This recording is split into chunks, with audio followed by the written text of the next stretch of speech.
Tá ouvindo? Tá ouvindo. Valendo? Pode ir. 15 horas, 17 minutos. Hoje o bate-papo é aqui no Instituto Histórico e Geográfico de São Vicente, com o Dr. Paulo Eduardo Costa, conde, mecenas, já foi presidente do Santos São Vicente Golf Clube, do Santos Kennel Clube e está presidente do Instituto Histórico e Geográfico de São Vicente. Isto é só um resumo. Doutor, boa tarde. Boa um tarde. prazer recebê-lo. Obrigado, cara. Aí, Mas Rádio você, Esplanada aqui no seu instituto. você me qualifica tanto assim que dá a impressão que eu sou alguém importante. Eu não sou, não. Eu sou apenas um cidadão. Aliás, como dizia Belchior, eu sou apenas um rapaz latino-americano com algum dinheiro no banco. Olha que beleza! Então, vamos começar lá. Conta um pouquinho para os nossos ouvintes, mas um pouquinho da sua trajetória. Eu dei só um pequeno resumo aqui. Na verdade, eu tenho algumas outras presidências atualmente. Sou presidente da Federação de Sinofilia dos Cães de Raça do Estado de São Paulo, sou presidente da Sociedade de Amigos do Itararé, sou presidente da Sociedade de Amigos da Ilha Porchá, sou presidente da Sociedade Protetora dos Animais de Santos e São Vicente, mas eu não quero massagear ego, nem o meu, nem de ninguém, falando dos meus títulos, mas sim do dever, né? Eu acho que a gente tem um elevado senso de dever. Eu nasci para servir e para melhorar a minha comunidade. E a função e a minha missão é exatamente essa. Ou em nível cultural, ou em nível turístico, em nível de ensinamento histórico, de pesquisa histórica, de arqueologia, do que for necessário, a gente vai tentar servir e fazer com que a sociedade evolua. Essa é a missão. Parabéns, excelente. Mande suas perguntas para o Dr. Paulo Eduardo Costa pelo nosso WhatsApp 13996840422 é o WhatsApp da Rádio Esplanada. Doutor, vamos tratar de atualidades. Apesar da história, qual a importância do Instituto Histórico e Geográfico de São Vicente? Olha, um dos mais importantes institutos históricos e geográficos do país. Na verdade, todos os institutos históricos foram fundados efetivamente na fundação do Instituto Histórico e Geográfico Brasileiro, em 1838, por Dom Pedro II. Até então, éramos um braço deste primeiro Instituto Histórico. Em 1959, houve a recomendação, aliás, no início do século XX, houve a recomendação de que todos os institutos adquirissem personalidade jurídica independente do poder central. Então foram refundados vários institutos, o nosso de 1959. A importância dele é total. O Instituto Histórico e Geográfico, para quem não sabe, é o recipiendário da história. Aí você vai me perguntar assim, mas que palavra difícil é essa? O que é recipiendário? É quem anota de maneira oficial a história. O registro histórico fica oficialmente aqui, na instituição. Nós temos o privilégio de ter um acervo de 12 mil anos atrás. Então, para você ter uma ideia, o nosso Museu Histórico e Geral, que é mantido pelo Instituto Histórico, tem 26 mil itens. Entre eles, alguns objetos de 12 mil anos atrás, quando no período neolítico esta região começou a ser explorada e ocupada. Isso há quanto tempo? A gente, quando fala de Martim Afonso, é coisa de menos de 500 anos, né? Eu estou falando de 12 mil anos atrás. Então, uma das preciosidades, além disso, é justamente os documentos importantes históricos, quadros, objetos históricos, objetos retirados arqueologicamente de ruínas. Nós temos, por exemplo, um São Jorge, que talvez seja o primeiro São Jorge do Brasil. Ele foi retirado, foi nos doado, naturalmente, do Engenho dos Erasmos, lá em Santos. Para quem não sabe, o Engenho dos Erasmos era de São Vicente até 1953. Quando o Santos tomou aquele pedaço, houve um acordo de cavalheiros, e São Vicente cedeu um pedaço, o Santos conquistou então o que seria a divisa e a zona noroeste, que no passado eram São Vicente, né?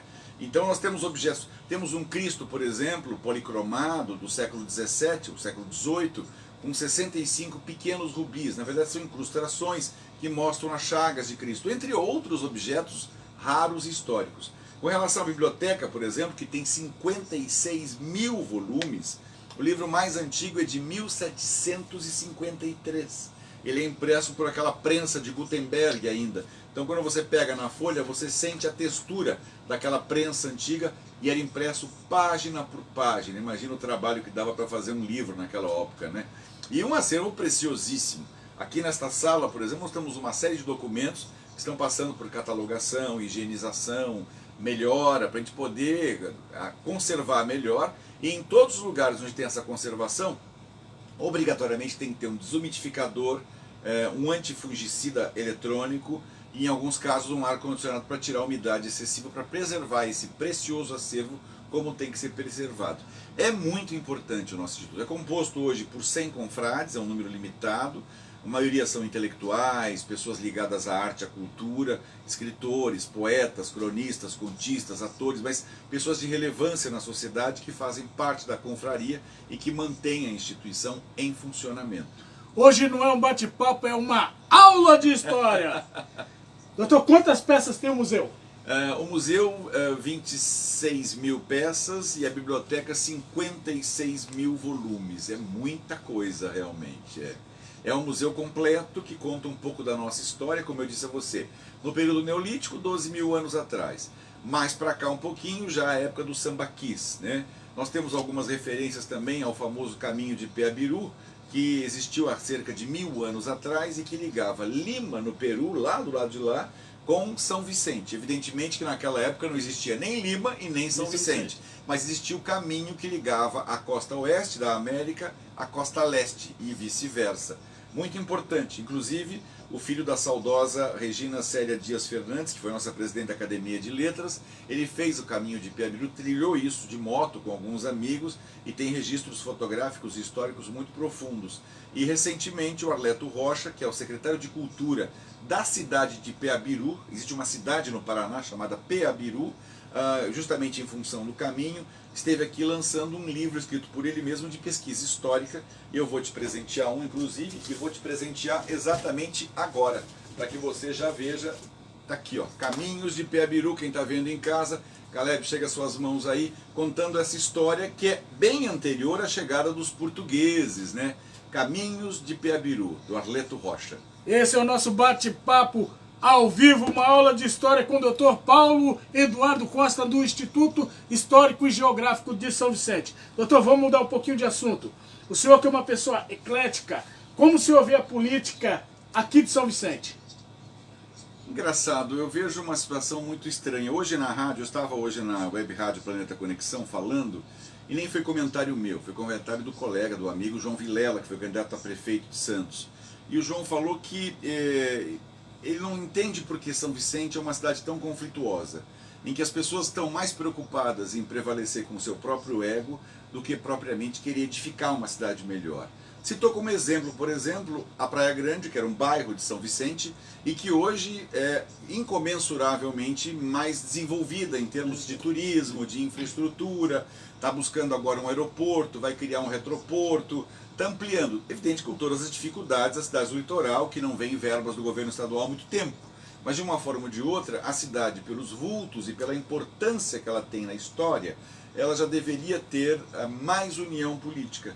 Eu estou torcendo muito pelo atual prefeito, né, o Caio Amado, que é um jovem e pujante administrador, para que dê certo. A nossa intenção é que dê certo. A gente sempre quer o melhor para a nossa cidade. A gente se entristece em ver que a gente tem ainda muita deficiência, mas muita deficiência, inclusive na área cultural. Embora o Instituto hoje seja um polo cultural do litoral, nem mais da cidade, porque ele ultrapassou essas fronteiras há muito tempo, verdadeiramente a gente ainda tem muita deficiência em muitas áreas e precisaríamos de uma classe política mais unida e menos preocupada com o seu próprio ego.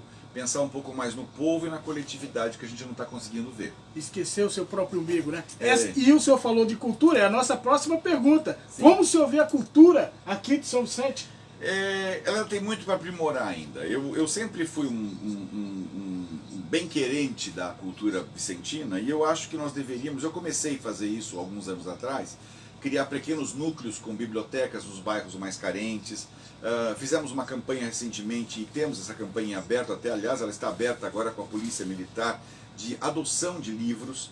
Então a gente está pegando, por exemplo, livros didáticos, são selecionados e depois são doados a comunidades carentes. Então aquele jovenzinho que não tem condição de comprar um livro de química, de física, de matemática, de literatura, ele vai ter esse livro ainda que usado para poder aprender e cursar os bancos escolares.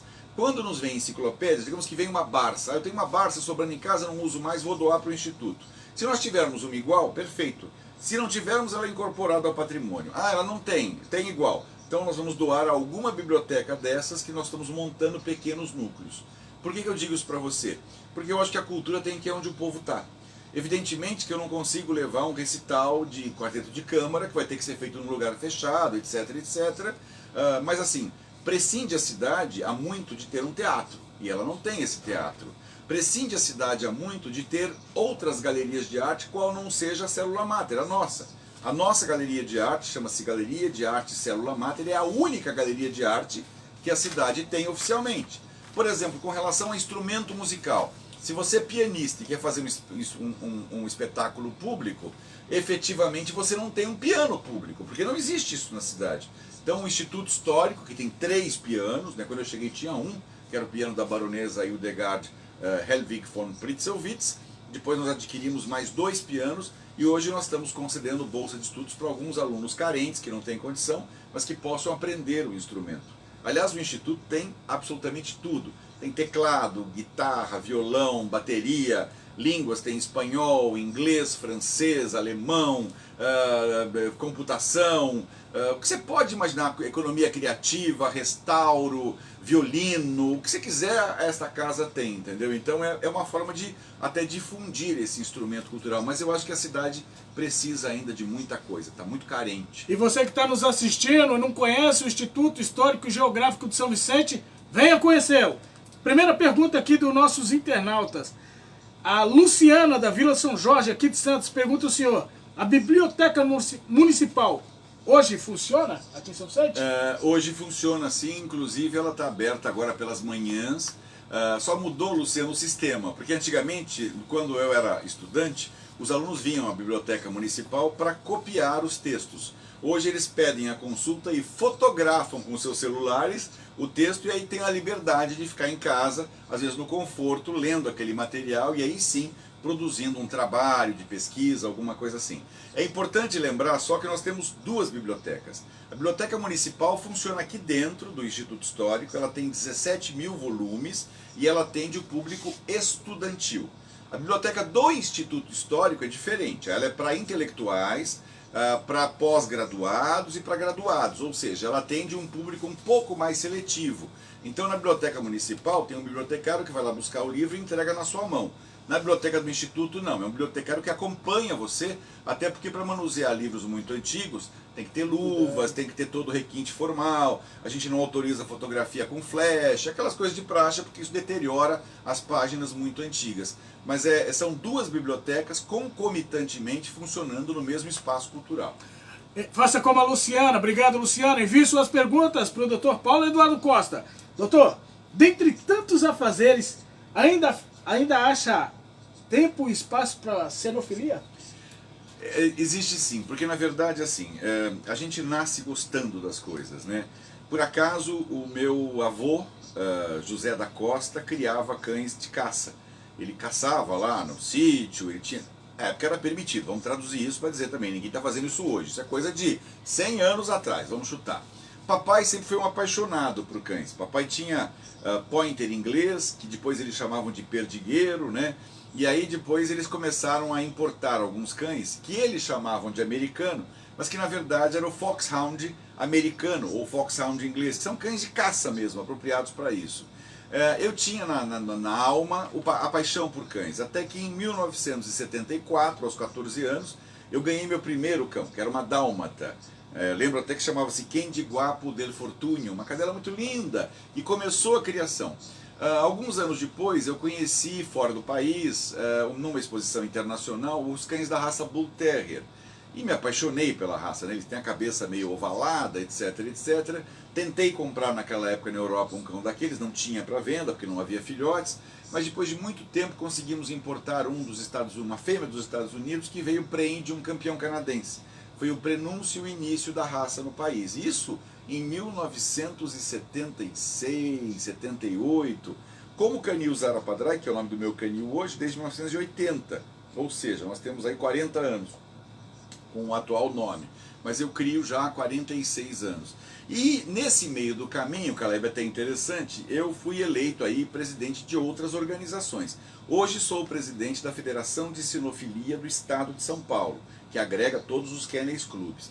Mas eu fui no passado presidente do Santos Kennel Clube, como você citou no início da minha biografia, fui presidente do conselho do Kennel Clube da Baixada Santista, fui presidente também da Sociedade Protetora dos Animais de Santos e São Vicente, lá em 1984, faz bastante tempo, você não era nem nascido nessa época, e agora, há um ano atrás, fui reeleito, depois de muito tempo, longe do segmento de proteção animal. Sou também vice-presidente do Comitê Metropolitano de Saúde e Bem-Estar Animal.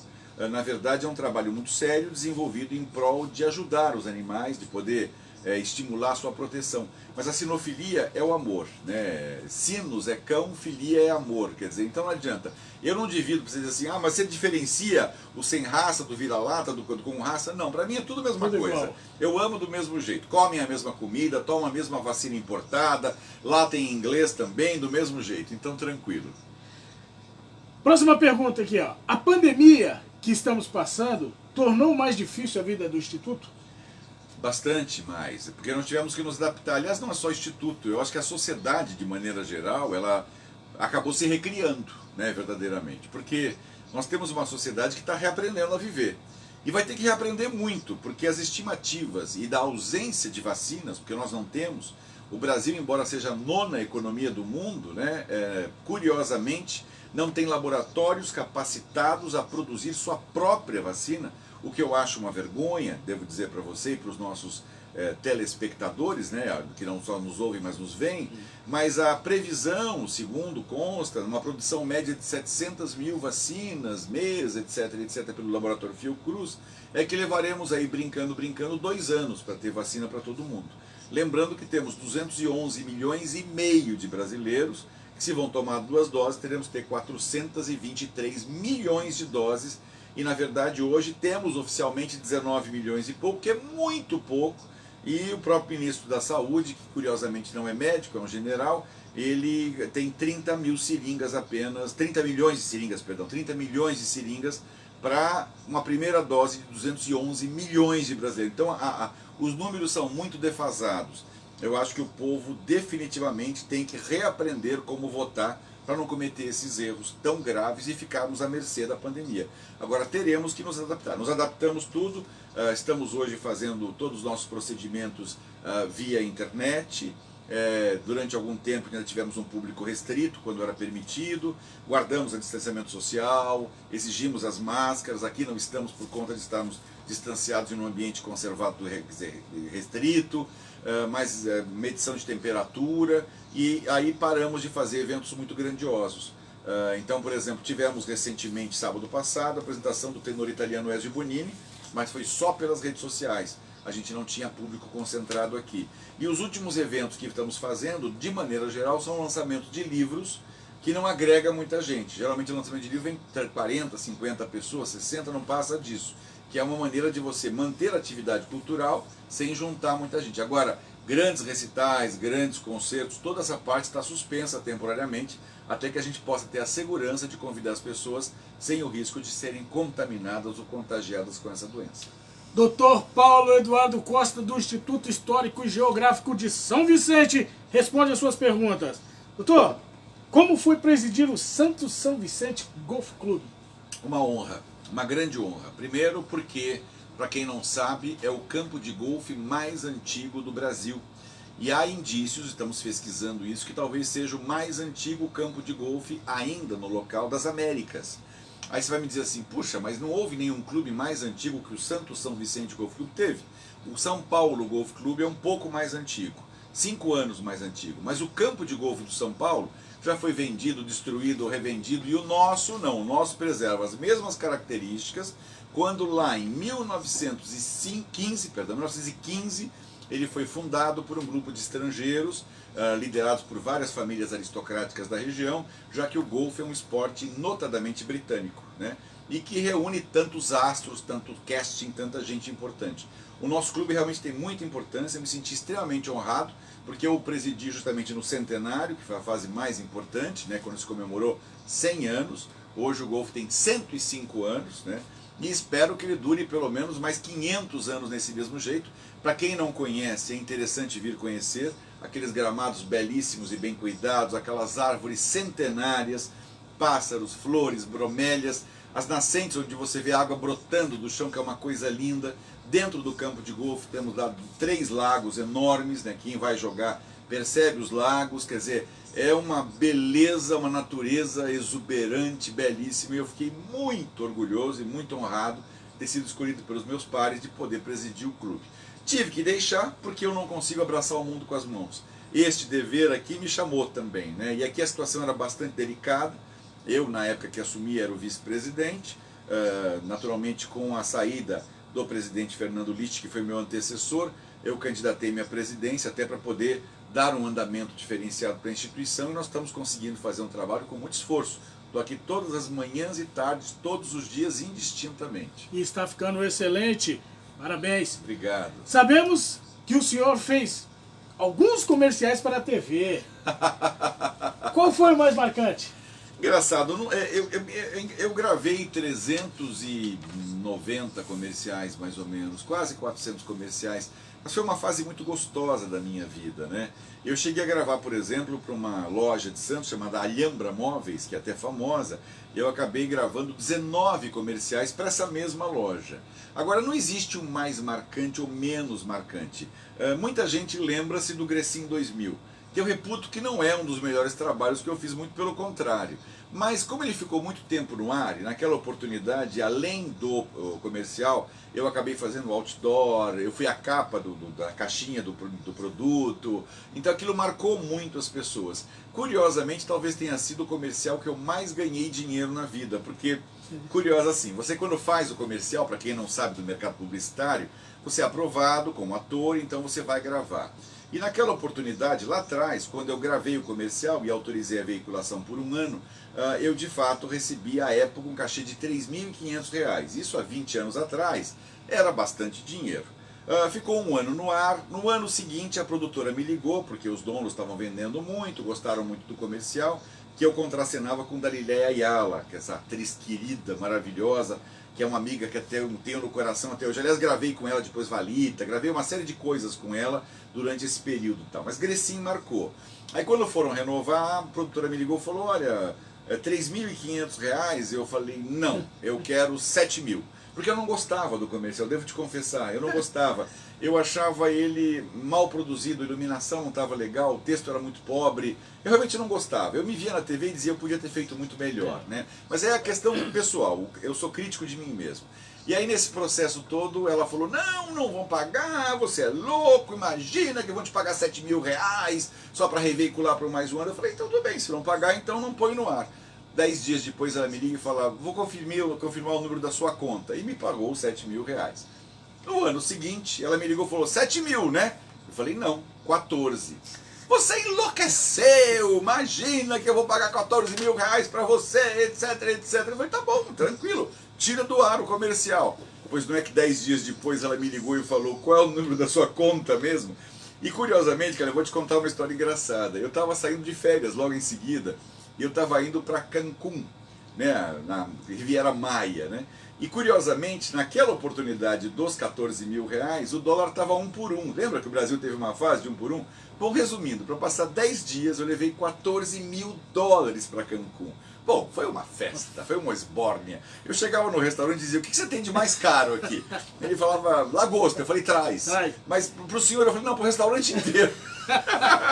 Não, realmente, eu tenho que contar isso porque é muito engraçado, gente. Eu me diverti muito, foram realmente os 10 dias assim mais. Claro que eu não sou perdulário, não joguei dinheiro fora. Boa parte desse dinheiro depois eu acabei doando para a caridade, que eu acho que é mais do que justo, até porque eu não precisava desse dinheiro para sobreviver, mas foi uma fase muito gostosa. O Grecin realmente marcou muito. Agora os homens lembram muito, por exemplo, do comercial da Skol, que eu entrava num elevador e falava que dia gostoso, muito comportado, no dia seguinte que dia gostoso de novo. No terceiro dia eu tinha tomado uma Skol e eu falei que dia gostosa, e aquilo virou uma piada, tal. Esse comercial circula aí nas redes, os homens não se esquecem disso, mas foram muitos e saudosos. Eu parei porque passei a trabalhar para o Tribunal de Justiça e achei que era incompatível você ser ator ao mesmo tempo que ter a seriedade do dever, né? Então eu, por livre e espontânea vontade. Hoje as produtoras voltaram a convidar, mas eu ainda não estou com vontade de voltar. Uma vez ator, sempre ator, né? Então é questão de tempo. Mande suas perguntas. Tá chegando aqui uma da Ivete, do Beira-Mar. Doutor, falta interesse do poder público em manter espaços como o Instituto Histórico? Com certeza. Na verdade, não sei se você percebeu, Ivete, né? Ivete. Não sei se você percebeu, os políticos só fazem as coisas que aparecem. Eles adoram pintar rua, urbanizar praça, mudar a mão de direção, mas alguma coisa que você veja, né? Cultura, na verdade, o patrimônio imaterial você não vê. Por exemplo, essa instituição, com esta estrutura, com este poder, com esta importância histórica, não recebe um centavo, nem do poder público municipal, nem do poder público estadual, nem do poder público federal. Verdadeiramente, nós recebemos agora alguns incentivos através da Lei Aldir Blanc por conta da pandemia, que foi liberado, então agora conseguimos uma verba, por exemplo, para fazer a descupinização da casa. Vamos agora entrar num outro procedimento que é a cessão de ingressos gratuitos para a população poder vir conhecer o museu com base na Aldir Blanc. Temos um processo de acessibilidade que é muito importante, combate a incêndio, e aí tem uma série de metas que a gente tem que alcançar, evidentemente alarmes que são importantes ter, câmeras de segurança e assim por diante, mas eu acho que o poder público deveria olhar com muito melhores olhos quem os auxilia a fazer cultura, porque na verdade quem tinha o dever de fazer cultura era o próprio poder público. Quando ele se omite, as instituições acabam assumindo essa responsabilidade. Por isso que eu acho que é importante sim essa ajuda, embora a gente não tenha absolutamente nenhuma. Nós somos mantidos pela confraria e pelas atividades culturais que nós mantemos aqui. E o esforço, evidentemente, de um grupo de abnegados que preserva com todo carinho essa infraestrutura. Obrigado, Ivete, pela sua pergunta. Doutor, recentemente o senhor esteve presente no aniversário do príncipe Dan Bertrand. Conta um pouco para os nossos ouvintes como é que foi. É uma coisa muito curiosa, sabe, Caleb? Na verdade, Dom Bertrand de Orleans e Bragança é um dos homens mais cultos que eu conheci na minha vida. Eu sou um profundo admirador da cultura dele. Além dele falar vários idiomas, eu falo 6 idiomas, ele fala 9, olha que diferença. Ele é formado em Direito pelo Largo São Francisco, mas pós-graduado pela Universidade Sorbonne, na França, né? Tem uma cultura impressionante. Você sabe que quando eu fui convidá-lo, até para ilustrar, quando eu fui convidá-lo para fazer uma palestra para o Clube Soroptimista Internacional de Santos, eu me lembro que nós nos sentamos na sala da Casa Imperial e eu acompanhei a então presidente e 3 diretoras que foram conosco. E, curiosamente, o príncipe não tem acesso às pessoas de maneira normal, porque ele é reservado, ele tem os estudos dele, tem a estrutura dele e os hábitos, né? Hoje ele completou recentemente 80 anos. E, curiosamente, naquele dia ele nos brindou com a presença. Ele desceu para conversar com a gente e que deveria ser uma conversa de 15 minutos, acabou virando uma conversa de 4 horas. Eu fiquei impressionadíssimo com a capacidade do príncipe em analisar o Brasil. É uma coisa impressionante, Caleb. Começamos a falar de agricultura e ele, em algumas pinceladas, nos falou do tipo de gado que tem no Brasil que se adapta ao nosso clima, o tipo de braquiária que é importante para se alimentar, o tipo de vacina que tem que dar, a carne que produz, aonde é melhor o Nelore, onde é melhor o Aberdeen, onde é melhor o Angus. É uma coisa impressionante. Você percebe que a monarquia faz homens preparados. A diferença entre a monarquia e a república é exatamente essa. Na monarquia, um príncipe é preparado para ser rei. Então ele estuda, ele é esforçado, ele é doutrinado, ele é disciplinado, ele conhece os problemas do povo. Na república, embora pareça ser democraticamente mais correta, não. Você pega gente semi-analfabeta, gente sem preparo para exercer o cargo. Para que você tenha uma ideia, dos 20 países com maior IDH, Índice de Desenvolvimento Humano, 11 são monarquia. Ou seja, parece que a monarquia dá mais certo. Agora, por quê? Muita gente vai dizer, Paulo, não seja retrógrado. Eu me lembro até que a querida Roberta Lemos fez a mesma pergunta que você me fez, não falando do aniversário do príncipe, mas falando exatamente de o que eu achava do Brasil, né? Que o Brasil tinha jeito. E eu falei, olha, o Brasil tem jeito sim. O povo brasileiro é um povo bom, um povo ordeiro, um povo correto, na sua essência é um povo honesto. Na verdade, o que falta para o Brasil seria a mudança de regime. Quando eu falei mudança de regime, ela me olhou como se eu fosse um revolucionário, dizendo assim, mas o que o senhor sugere? Eu falei, a monarquia. Aí ela falou, mas como? Porque na imagem do popular, a monarquia é um homem com uma coroa, uma mulher com uma coroa, como se fossem bobos. Não, eles mantêm a unidade do país. E o que eles servem? Para ser uma referência. Você vai à Espanha hoje, por exemplo, você vê os jovens trabalhando porque eles querem ser tão bons quanto o rei Felipe. As moças trabalham e estudam porque elas querem ser tão inteligentes e tão boas quanto a rainha Letícia. Ou seja, acaba virando uma referência. É a mesma referência, por exemplo, que tem a rainha da Inglaterra. Que embora muitos digam, ela não manda mais, imagina, o poder moral que ela tem é enorme. Há 4 anos atrás, 3 anos e meio atrás, eu estive nas festividades dos 65 anos do reinado da Rainha Elizabeth. E me chamou a atenção uma coisa, naquela época eu estava num hotel na Trafalgar Square. Trafalgar Square é a mais larga avenida de Londres. Eu estava num hotel, um hotel elegante e tal. E eu me lembro que o cortejo passou, e lá passou, a 150 metros onde eu estava, uma carruagem com uma senhorinha de cabelo grisalho, que mal se identificava a rainha, via-se lá uma coroazinha na cabeça e ela de luvinha branca acenando para o povo que aplaudia, mas aplaudia muito, né? E aquilo me chamou a atenção. E quando ela passou, as pessoas aqui embaixo do hotel, diante do cordão de isolamento, se curvavam. E aí eu chamei o rapaz do hotel, do concierge, e falei, desculpe a pergunta que eu vou te fazer, ela não está vendo eles se curvarem e eles não estão mal vendo ela. Por que eles se curvam? Ele virou para mim e falou, respect, sir, respect. Ou seja, respeito. Ela representa a nação. E aí quando o Charles, naquela noite, falou no show mais belo que eu assisti na minha vida, porque imagina, em homenagem a ela, reuniu-se só os Beatles, quer dizer, Paul McCartney, Sting, todos os tops, né, que todos são ingleses de uma forma ou de outra. Eu lembro que o Charles disse com muita clareza, majestade, e aí depois ele falou, mamãe, eu quero agradecer você por sempre estar lá. E o que significa isso? Estando lá, ela mantém a unidade do povo britânico. De uma forma ou de outra, ela mantém a coesão. Na guerra, ela estava lá. Na pandemia, ela está lá. Ela está isolada num castelo, mas ela está lá dizendo, estou zelando pelo povo britânico. E isso é muito bonito, porque produz uma estabilidade de governo. Na República, cada projeto feito pelo presidente X, quando entra o Y, ele corta tudo. É como prefeito, né? O prefeito tem um monte de projeto que entra depois e fala, não vou fazer nada dele, vou fazer tudo meu. E ele joga tudo no lixo. Na monarquia, não. Como há uma chefia de Estado, há continuidade no processo. Então, por exemplo, a transposição do Rio São Francisco, que tanto falam, quem começou foi Dom Pedro II. E aí você fala, mas foi Dom Pedro que teve ideia? Foi Dom Pedro que teve a ideia. E aí só, até agora, não concluíram essa transposição. Estão fazendo, mas não concluíram.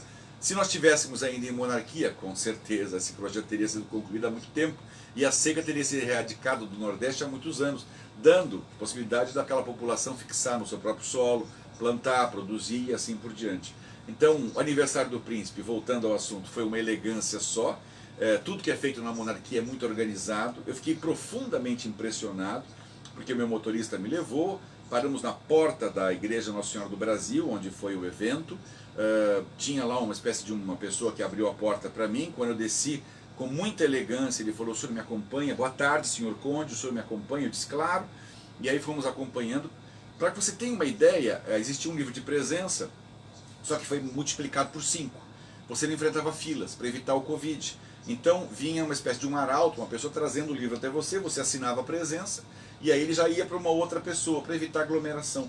Os lugares na igreja estavam marcados, uma coisa belíssima. E aí me impressionou muito que além da missa ter sido rezada em latim, naquela igreja belíssima, foi o cardeal arcebispo que rezou, efetivamente, estavam lá corais, tinha lá uma série de homenagens, porque Dom Bertrand é muito querido pela comunidade que o cerca, até pela intelectualidade. Escritores, líderes, presidentes de praticamente todos os institutos históricos, e aí existe uma grande gama, a monarquia, o movimento monárquico no Brasil está crescendo muito, por conta do que vem acontecendo no dia a dia, não está criticando ninguém, mas está apresentando soluções, que é isso que é o mais importante. Mas como sou fã, eu digo que Dom Bertrand merece todo o nosso carinho, todo o nosso respeito. Ele é realmente maravilhoso, você o conheceu aqui, né? E conversar com ele, ouvi-lo falar, é uma bênção, porque ele realmente sabe o que está fazendo. Esse é o bate-papo cultural com o Dr. Paulo Eduardo Costa. Quem mandou pergunta agora foi a professora Kátia, obrigado, professora da Vila Valença. Ela pergunta aqui, doutor, antes da pandemia, qual era a frequência de visitas das escolas aqui no Instituto? Enorme, você não tem noção. E por incrível que pareça, Kátia, eu vou dizer para você, nós recebíamos muita gente aqui de outros estados. É uma coisa muito importante. Mato Grosso, Minas Gerais, Paraná, Santa Catarina, Rio de Janeiro, eram frequentes. Nós chegamos a receber escolas do Distrito Federal, que vinham para cá nos visitar em 3, 4 ônibus. Várias vezes chegamos a pedir a interdição de trechos da rua aqui, da rua Frei Gaspar, para que os ônibus pudessem pelo menos descer com os estudantes, para depois guardarem o ônibus no lugar adequado e virem recolher depois. Evidentemente que as visitas eram monitoradas, mas chegamos a ter em torno de 40 mil visitas ano, que é um número bem expressivo de muita gente que vinha. Com a pandemia, evidentemente que as escolas pararam com as suas atividades e isso reduziu-se drasticamente. Embora ainda esteja o museu aberto, nós temos recebido muitos turistas, mas especialmente historiadores, pessoas ligadas à cultura do passado, gente que vem buscar informação, muita gente vem nos visitar ainda assim. Doutor, o senhor pode contar um pouquinho agora da vida do barão e da baronesa? Posso sim. Na verdade, a baronesa Hildegard von Hellwig, ela não era baronesa nessa época, ela era filha do Helmut Hellwig, que foi um grande empresário que estava no Brasil, de origem alemã. Ela mesma nasceu no Brasil, ela não nasceu na Alemanha, mas ele veio exatamente para casar com ela, o barão Gustav Kurt von Pritzelwitz. Ele era neto do Marechal Pritzelwitz, um herói da Primeira Guerra Mundial, e ele veio ao Brasil, porque a maioria do imigrante que vinha para o Brasil era um imigrante que vinha sem dinheiro, né? O barão Pritzelwitz veio com muito dinheiro para investir justamente na compra de fazendas de café e de poder trabalhar no mercado cafeeiro, porque o Brasil, durante o início do século XX, para quem estudou, deve lembrar que a produção do café era a base da nossa economia, né? Havia uma agricultura muito pujante, mas o café realmente era o ouro, que eles chamavam ouro negro, né? E o barão veio para cá justamente para se associar a um escritório de café, a princípio para aprender a língua, depois aprender a como negociar, e aí, ato contínuo, ele acabou comprando a primeira fazenda em Limeira, depois ele teve uma outra fazenda que acabou tornando-se a fazenda modelo no Brasil, da produção cafeeira, e durante muitos anos ele produziu. Chegou no Brasil em 1920, casou com Hildegard von Hellwig von Pritzelwitz, exatamente em 1920, e vieram morar nesta casa que foi construída pelo sogro, né? A princípio, anteriormente, existe uma propriedade aqui mais antiga, que é de 1850, que é a casa que está sendo restaurada agora, do coronel José Lopes dos Santos, que dá nome à Praça do Correio aqui na cidade. A Praça Coronel Lopes, em homenagem ao nosso mais, digamos, reiteradamente eleito prefeito. Naquela época não chamava prefeito, chamava intendente. Mas ele foi eleito, reeleito, reeleito, reeleito e acabou ficando no imaginário, tanto que a Praça do Correio homenageia ele, né? E ele morava aqui, que era a chácara do prefeito, que foi comprada pelo Hellwig para construir a casa que depois viria a acolher o casal Hildegard e Gustav Kurt. Casaram-se, eram dois grandes escultores da nossa arte, né? Ela brasileira de nascimento, mas falando alemão fluente, e naturalmente tornou-se baronesa ao casar-se com ele. E eles recebiam aqui no Brasil muita gente, mas muita gente, a intelectualidade de fora daqui. Aqui no nosso salão, ela recebeu para os seus saraus poéticos Menotti Del Picchia, o famoso escritor, o famoso poeta, o famoso dramaturgo Menotti Del Picchia, por acaso morava em São Vicente e foi naquela época editor-chefe do jornal A Tribuna de Santos. Menotti Del Picchia tinha uma forte amizade e depois tornou-se compadre do grande escultor, talvez o maior escultor brasileiro, que era o Vitor Brecheret, que tem aquela escultura belíssima no Ibirapuera, lá dos bandeirantes gigantes, né? Aqueles bandeirantes com a mão para trás, faz aquela coisa monstruosa. E tem trabalhos do Vitor Brecheret no mundo inteiro. Eu cheguei a ver no Louvre, em Paris, eu cheguei a ver no Museu do Prado, na Espanha, obras do Vitor Brecheret, com esculturas em pedra. E curiosamente ele acabava tirando da praia de Paranapuã, aqui em São Vicente. Ele morava, a princípio, o Vitor Brecheret morava aqui na rua José Bonifácio, quase em frente ao Colégio Martim Afonso, e o Menotti Del Picchia morava numa casa no Parque Prainha. Logo que a Ponte Pênsil foi aberta, em 14, 6 anos depois, ele tinha uma propriedade lá naquela Engenheiro Saturnino de Brito, que chama aquela avenida. Ele convenceu o Vitor Brecheret a ir para lá, e aí, além de compadres, tornaram-se vizinhos. E aí a baronesa trouxe para cá o Menotti, que trouxe o Vitor Brecheret, que aí trouxe a Anita Malfatti, a Tarsila do Amaral, o Oswaldo de Andrade, o Mário de Andrade, e aqui nasceu o embrião, nesta casa nasceu o embrião de fazer a Semana de Arte Moderna, que foi a grande revolução cultural do Brasil, justamente a semana de 1922, que foi deflagrada em São Paulo, por ser um centro cultural maior, mas o embrião veio de São Vicente. O barão foi um benemérito, para que você tenha uma ideia, o famoso tapetão, que a gente chama lá, o Vicentino que está nos assistindo, sabe que o tapetão é a Avenida da Praia de Tararé. Foi ele que mandou fazer com recursos próprios, não era a prefeitura, não. Ele mandou construir, inclusive, claro que não no formato atual, porque não existia piche, então eram os bloquetes, etc. Colocaram depois a primeira linha de bonde, né, que era dos Emerick Ablas, que ligava tanto pela praia quanto pelo famoso antigo matadouro, que hoje não chama mais, porque era um matadouro que tinha lá em Santos. Ele construiu o reservatório da Biquinha, aquele enorme lá da Sabesp, que usa até hoje, que pega água de 2 nascentes, porque o Morro da Biquinha, o outro valor tem 5 nascentes, a Biquinha é uma delas, duas abastecem o Rio do Sapateiro, o Rio do Sapeiro, e duas abastecem aquele reservatório. Ele construiu, por exemplo, boa parte desse prédio grande do Hospital São José. Quando você vê o Hospital São José, aquele prédio enorme, foram valores do próprio barão, quer dizer, era um benemérito mesmo. Ficou aqui até 1943, quando então denunciaram ele, dizendo que ele tinha um rádio amador, aonde hoje é o Grupo Escoteiros do Ar. Aqui mesmo na propriedade, naquela época aquele canto era as cocheiras do barão. Evidente que em 1920 o barão tinha um carro, 3 ou 4 famílias, a família Azevedo, o Carlos Azevedo tinha outro, mas em São Vicente e em Santos não tinham carros disponíveis assim desse jeito. Então o sistema de transporte ainda eram carruagens e cavalos, então tinha que ter as cocheiras. E encontraram um rádio amador lá e suspeitaram de que o barão poderia ser um espião alemão, já que ele escrevia muito bem e falava alemão, e escrevia e falava muito bem português. Na verdade, a suspeita era totalmente infundada, mas retiraram ele dessa casa, confinaram ele na fazenda em Limeira, e ele foi obrigado a ficar lá durante o período da guerra. Depois ele nunca mais voltou a São Vicente. Aí ele acabou falecendo no Brasil em 1985 na cidade de Curitiba. Mas em todo lugar que passou sempre foi um grande homem, um grande benemérito, um grande cidadão que sempre ajudou. Esta casa é um exemplo vivo desse período especial. Essa casa construída em 1890 é o início do Fausto, do neocolonialismo do século XX, quando São Vicente, pasmem, era uma cidade terrivelmente rica. E por que ela era rica? Porque o empresário que trabalhava no Porto de Santos, quando o Gafrey Guinle montou lá o porto, né, ele trabalhava lá, mas ele morava aqui. Porque o clima de São Vicente sempre foi mais fresquinho. Então ele vinha para cá exatamente para poder aproveitar. E se você, aqui não nessa parte de baixo da casa, mas quando você vai para a parte de cima, você vê que o pé direito da casa é muito alto. Por quê? Para torná-la fresquinha. O calor fica em cima. Então a casa é sempre bem arejada, com janelões enormes, né? Quando tem os eventos, você vê que é tudo cheio de janelas, né? Para abrir, e aqui ela pegava a brisa do mar. Há indícios de que o mar chegava até nesta rampinha que desce da casa, né? Depois foi assoreando e aí acabou mudando esse formato da Baía de São Vicente.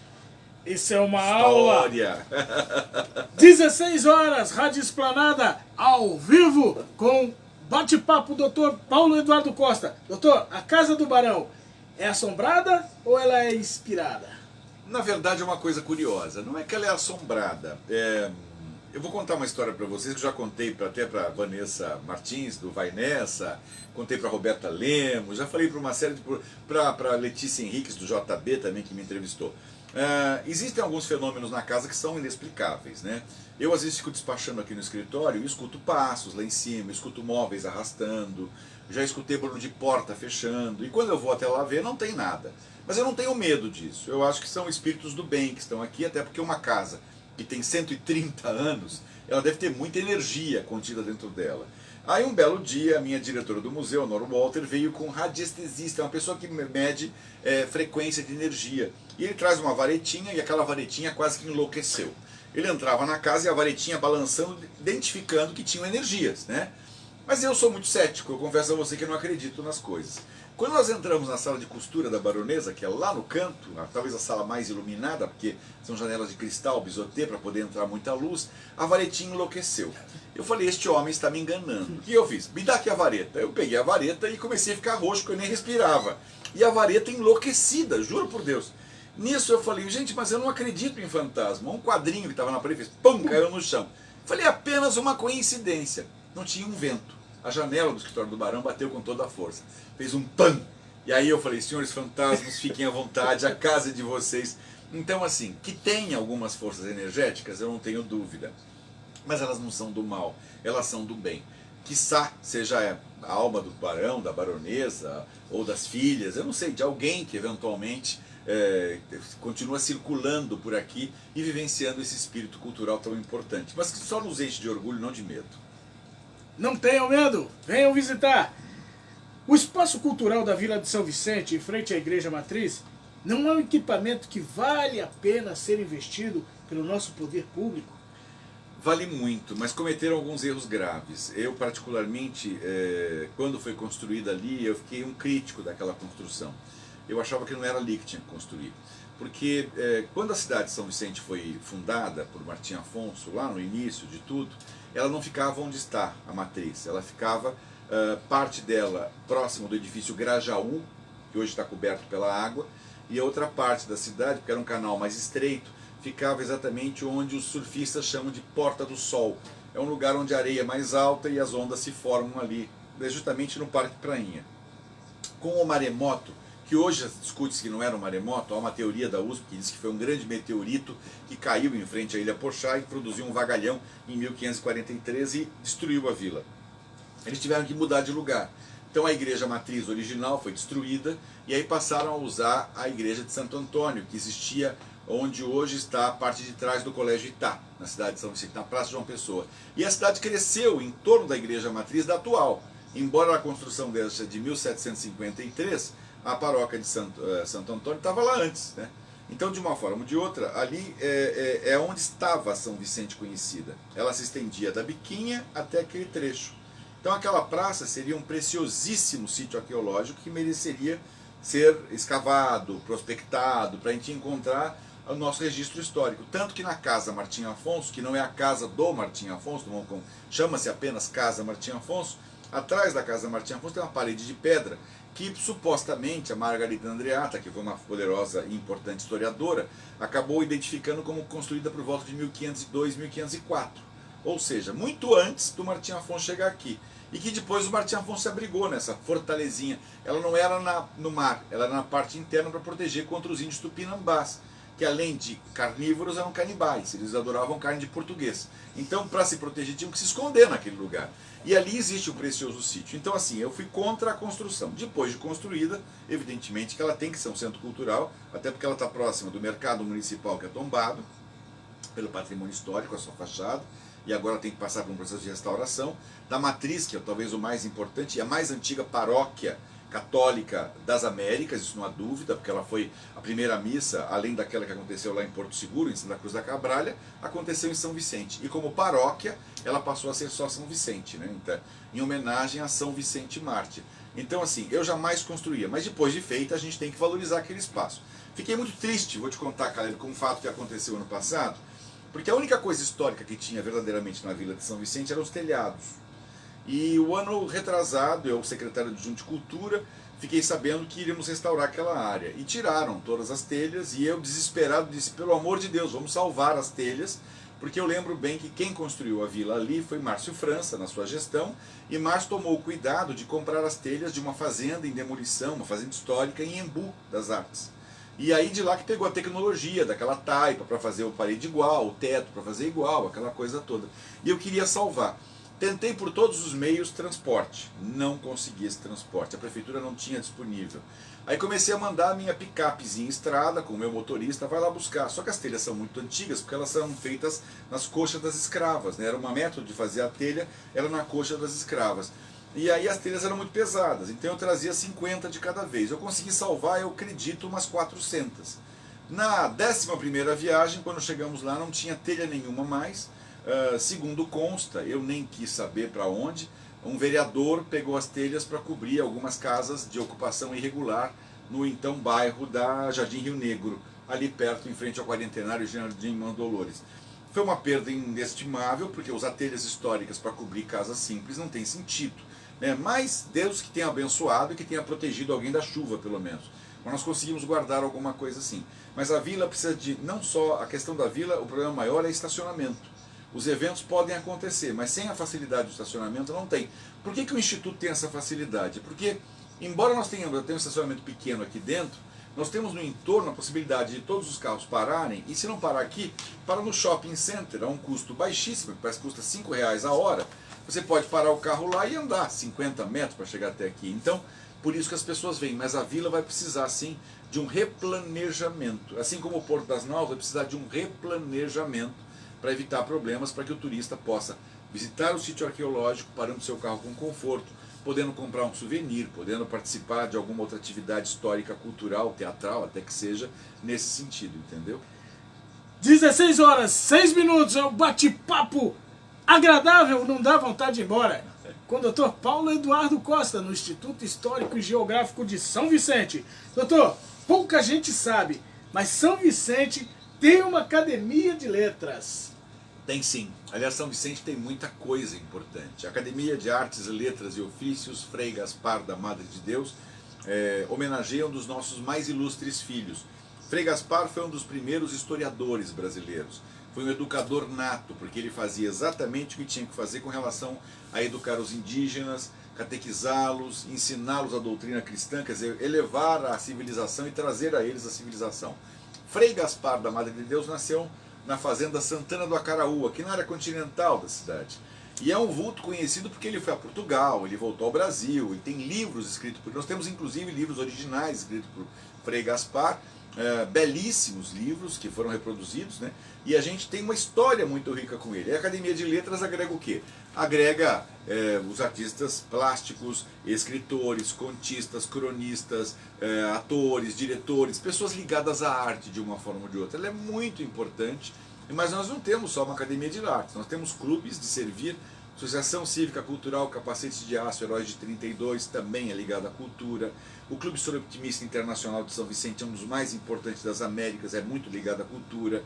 O Elos Clube de São Vicente, temos o Lions, temos o Rotary, ou seja, a cidade tem uma vida efervescente, não só culturalmente, mas socialmente também. E grandes personalidades que a marcaram desde que isso aqui foi chamado de Ilha de São Vicente.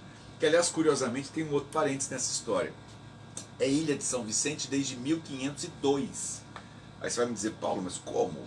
1502? Martim Afonso não tinha chego? Tem algumas coisas na história que ainda estão nebulosas, mas estamos levantando. Há indícios que em 1493, marca bem a data, nós tínhamos recebido aqui na região Francisco de Almeida, um explorador. E aí você vai me dizer, Paulo, mas como? Alguém chegou antes da descoberta oficial, etc. 1493, para quem não fugiu da escola, é um ano antes da assinatura do Tratado de Tordesilhas, que foi de 1494. Horas, que dividiu o mundo entre Portugal e Espanha. Você não vai dividir o desconhecido. Caleb não vai dividir alguma coisa que ele não conhece. Ele tem que saber, olha, essa xícara aqui vamos dividir, metade sua, metade minha, mas ela fisicamente tem que estar aqui. Então, há indícios que ele veio fazer uma exposição de reconhecimento, quando então assinaram o tratado já no ano seguinte. Depois há outro indício que em 1498 teve uma outra expedição aqui, e aí há dúvidas se o bacharel Cosme Fernandes e o João Ramalho, que aqui estavam quando Martim Afonso chegou, vieram nessa expedição de 1498, que essa é incerta, ou vieram em 1502, porque 1502 é confirmada. Aqui esteve Américo Vespúcio, que dá nome às Américas, que era um navegador genovês, que trabalhava para a coroa portuguesa, hispânico-portuguesa, e então ele veio para cá para fazer uma exploração.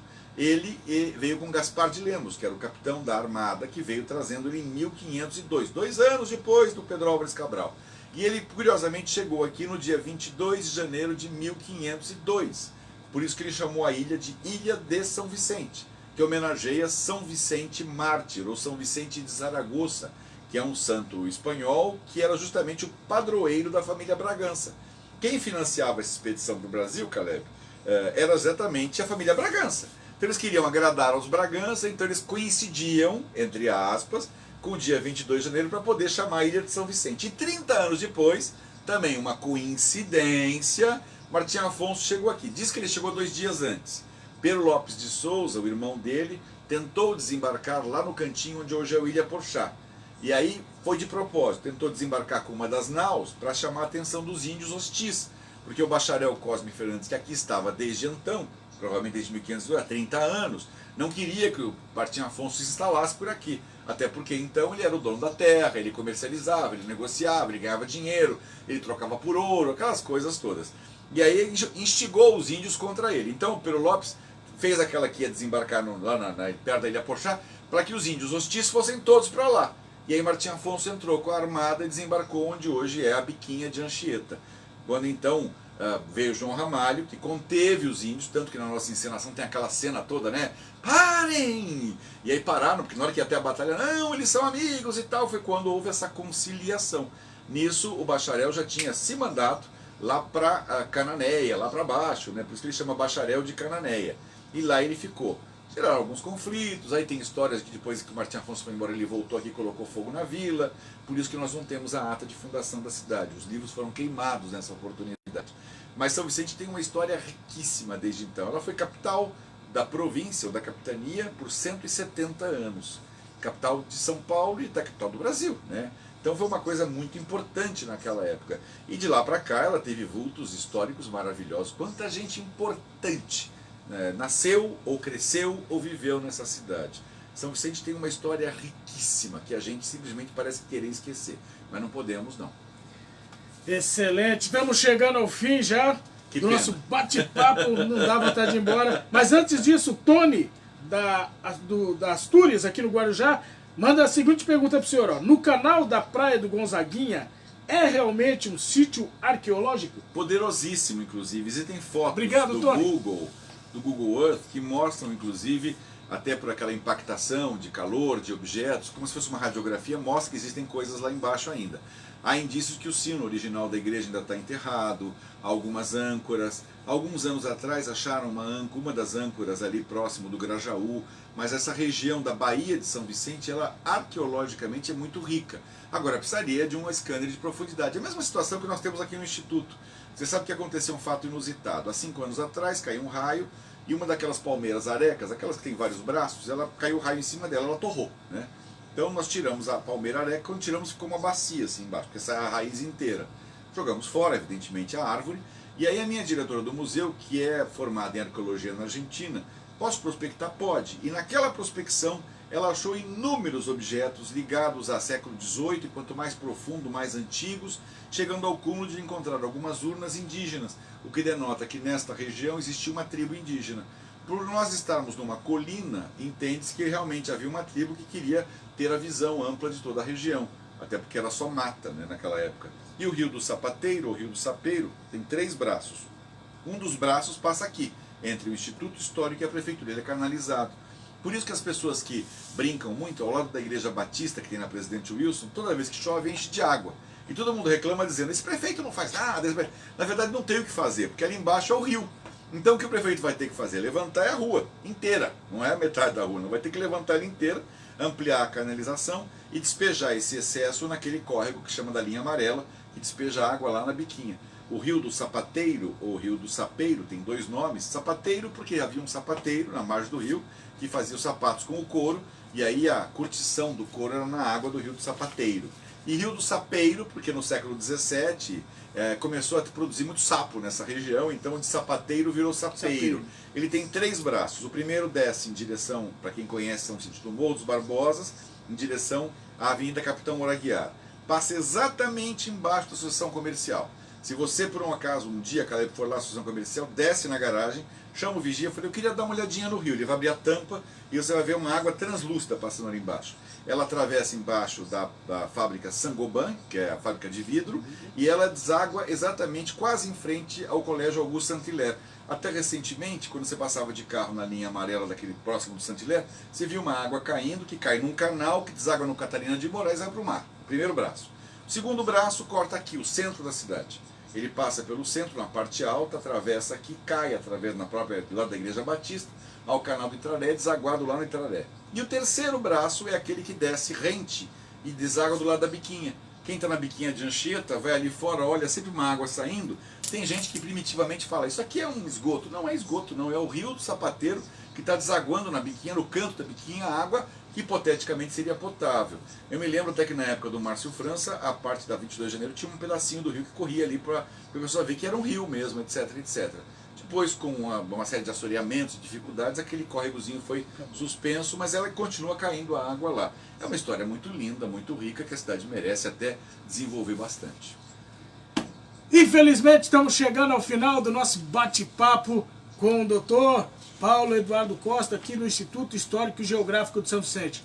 A você que mandou a sua pergunta, nosso muito obrigado. A Rádio Esplanada deixa agora aqui, para as nossas considerações finais, a palavra dele, doutor Paulo Eduardo Costa. Muito obrigado por nos receber aqui no Instituto. Foi um prazer passar essa hora, 1 hora e um pouquinho aqui com o senhor.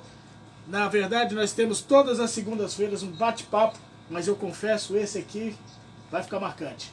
Na verdade, a gente quer passar um pouquinho de conhecimento para as pessoas e transmitir um pouquinho do amor que eu tenho por São Vicente. Eu não sou candidato a nada, não sou político, sou um cidadão, mas de fato amo muito essa cidade, amo muito essa terra, né? Não só essa cidade. Eu nasci em Santos, mas tenho 60 anos, mas moro há 57 anos em São Vicente, vim para cá com 3 anos de idade. E sou apaixonado pelo São Vicente, por sua história, por suas personalidades.